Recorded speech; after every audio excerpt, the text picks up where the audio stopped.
Hey, g'day guys, it's Adam from VideoShowMeHow, and in this video I'm going to run through how to install an oil cooler for your automatic transmission.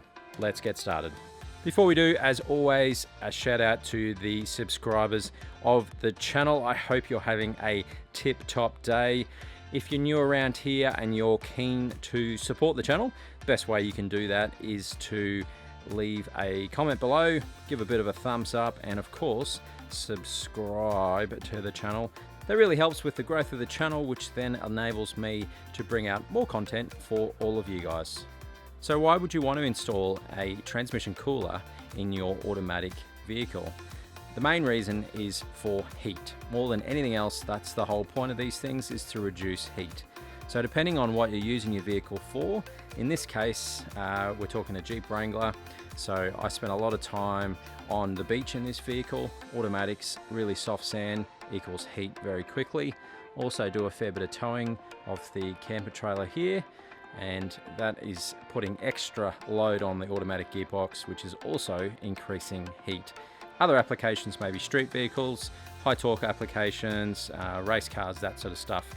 Anywhere where you're running an auto, obviously, and you're looking to decrease your temps and keep them under control. Cool, so the type of cooler that we're going to be installing today is a B&M SuperCooler, and this is a stacked plate type of cooler. These are the most effective type of cooler. They're quite compact, and they also move a lot of fluid. You can see how thick the core there is with the thick plates that are stacked on top of each other, and also the little turbulators. You can see that it forces the air to go and get sort of agitated around, as it were, so that it makes the cooling very effective.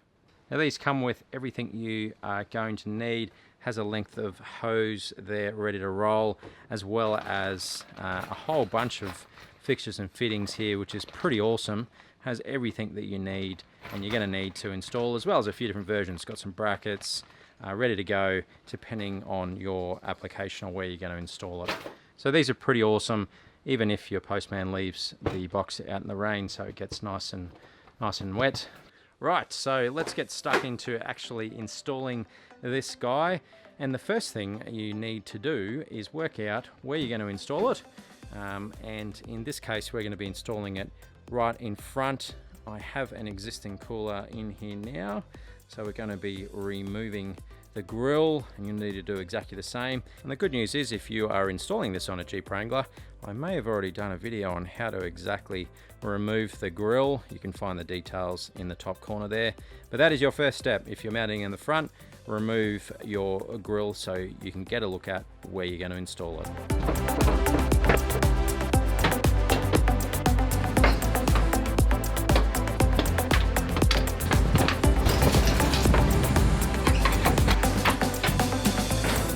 Alright, so once you've removed the grille of your vehicle, and once again in this case the Jeep, you can get a good look at what's going on behind the scenes. Now in this case, here is our previous, and you can see the size of that in comparison to the rest of the cooling system. So that's one of the major advantages of a stacked plate design, is I'm going to be able to place that way over the side here, and it's only going to be using up sort of that much of the overall cooling space of the front of the vehicle. Like I was mentioning, that is one of the disadvantages of the other style, how it does take up quite a bit of room here.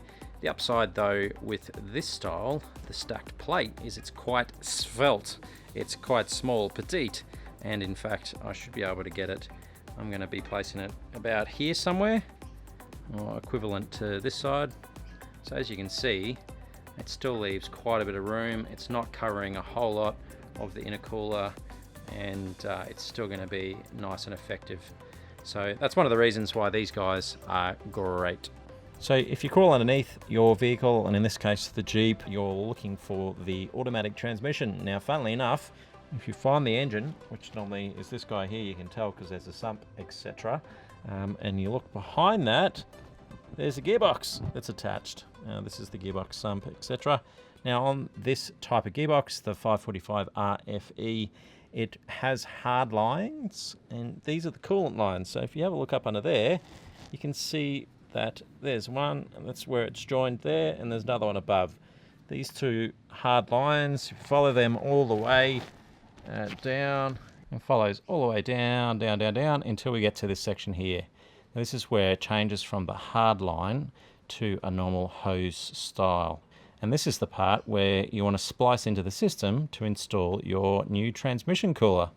Now, if you were going to install inline, meaning that you will keep the existing cooler and just add this other cooler to the system, what you're going to want to do is splice into one of these, run your line into the cooler itself up the top there, back down, and then straight back into the other one.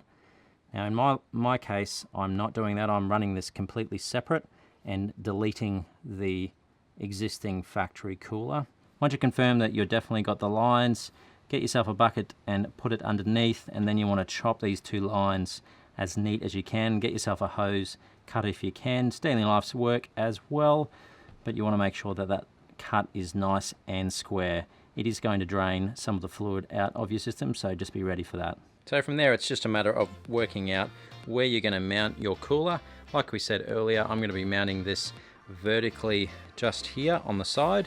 So I'm going to need hose to be able to run up to one outlet here, and then obviously another outlet on the bottom. So you want to route your hose to be able to run from where you've cut the join all the way back up to one, and then a second length long enough to get all the way to the top outlet of your cooler itself. Now, it's also really important that because we're going to be joining bits of hose together, we kind of want to make sure that they never come apart and leak transmission fluid everywhere, because a transmission with no transmission fluid equals dead transmission. So we really don't want that to happen. So I really recommend that you get some quality parts. You're going to need some brass joiners like this, and these are barbed fittings so that you press hose on one side and then hose on the other, and then you're using some decent stainless steel style clamps to clamp the hose so you get a good solid connection that will not leak and will not come apart. What you're going to want to do is a nice clean cut on the rubber hose. Then you're going to want to use one of your joiners just here like this. Then that goes into the hose with the clamp, and then joined on the other side with the other length of hose that you're going to be routing up through up here to the actual cooler itself. Alright, so that is one side done. As you can see, you want to give yourself as much room as you can here. Barb goes in one side all the way to the flange there. Then use your hose clamp and tighten that down. We want to then repeat the process with our hose. This is the piece that then goes up to our cooler that way. Same thing on this side, hose clamp it down nice and tight. Then obviously you want to do that with both the cool side pipe and then the return line as well. So you've got two joins just like that. And there we go, there's the second one installed. So as you can see, there really shouldn't be sort of any gaps at all. It should just be a nice solid connection using one of those brass fittings so that you have no leaks.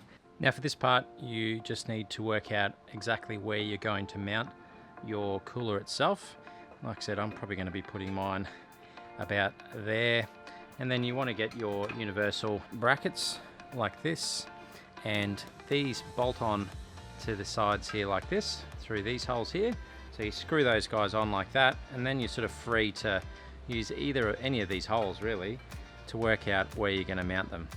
Now, so what you're going to be looking for is stuff like this, and these little holes that are sort of already bits and bobs through your existing chassis. So you want to find what works for you. For me, I'm more than likely going to be using this guy here, most likely. We've got some other bolt holes down the bottom here. We might be able to use one of those with a nut on them. So you're just going to be looking for what's going to work for your particular application so that you can bolt this guy down nice and tight.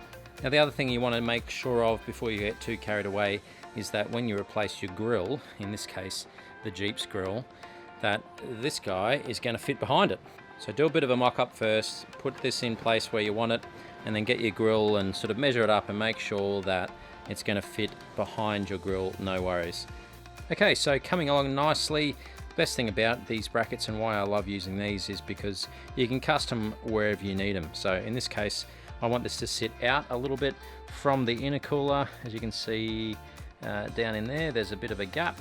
So I really want to make sure that there's some sort of a gap happening. I've got plenty of room in the grill. All right, so coming along, this is pretty solid now. Got a bracket bent into shape and painted. Gave the whole sort of front here a bit of a tidy up. Here's hose number 1 coming up from down the bottom. Here is hose number 2. This is going to go to the top. Obviously, need to chop that guy. But basically, we are almost ready to go. I'm just going to put one more bracket down the bottom here and try and connect to this bolt down here, or maybe even this one actually, and just go straight across there. So I just need to bend that into shape, have that guy, and then we'll have that nice and solid, and that's not going to move anywhere. So we'll get that done. And there we go. So just a bracket in and around onto an existing bolt. We need a liquor paint on this bracket as well to match the Duco of the other ones. And other than that, we are good to go. It's just hooking up the hoses, checking our dipstick here for our transmission fluid. We're probably going to need to top up a little bit. But other than that, we're almost done.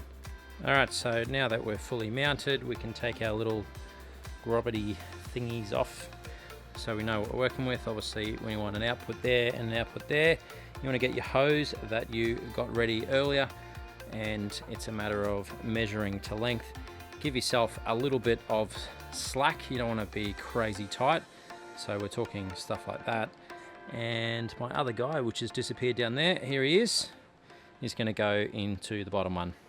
Quick tip when you do, there is a barb on the end of these guys.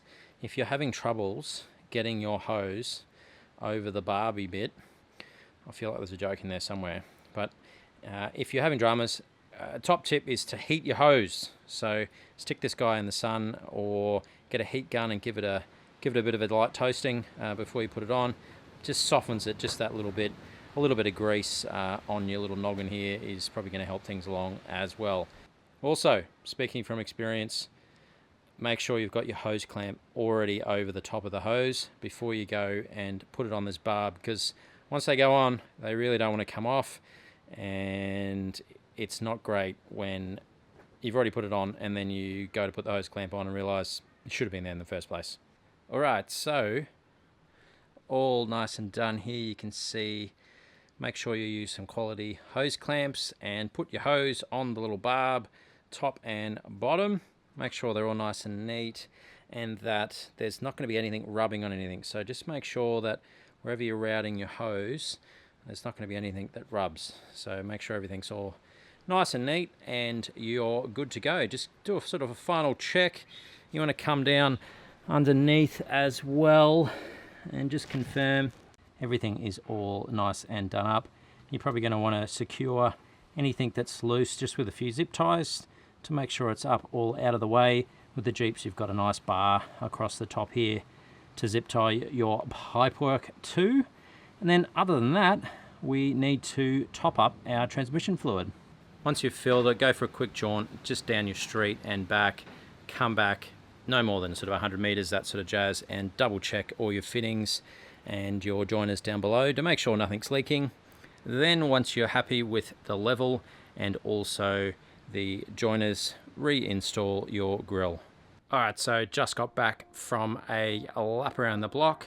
It's really important that you get the transmission a little bit warm and recheck it, because you want to make sure that you have the right amount in there and you don't have too much, and obviously too little as well. So I'd recommend just gently putting a little bit in at a time, making sure that you don't overfill it, and then just get your level to the point where it's spot on after you've gone for sort of a 15-minute drive and the transmission is nice and warm. The only other thing from there is just to put the grille. So get your grille and reinstall it on the front of the Jeep or your vehicle, and that's it. You are good to go.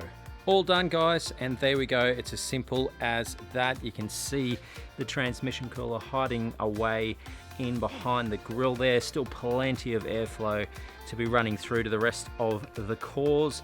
If anything, massive improve on the amount of airflow that will go through to those coolers, which is awesome. You can see down here I had to do a little bit of surgery on the grille you may need to do a similar thing to make sure that there's no kinks and what have you. As always guys, I hope you found the video helpful, and if you did, be sure to give it a bit of a thumbs up in the section below. Share it with your mates and those that also might find it helpful. I'm interested to know, leave me a note in the comments around what type of cooler you use on your automatic transmission, and tell me about the performance that you have as well and what kind of a difference that it makes. As always, hit the subscribe button here. That's the best way to support the channel, and that way I can bring out more content for all of you guys. I hope that you have an amazing day, and I'll see you in the next video. Cheers guys.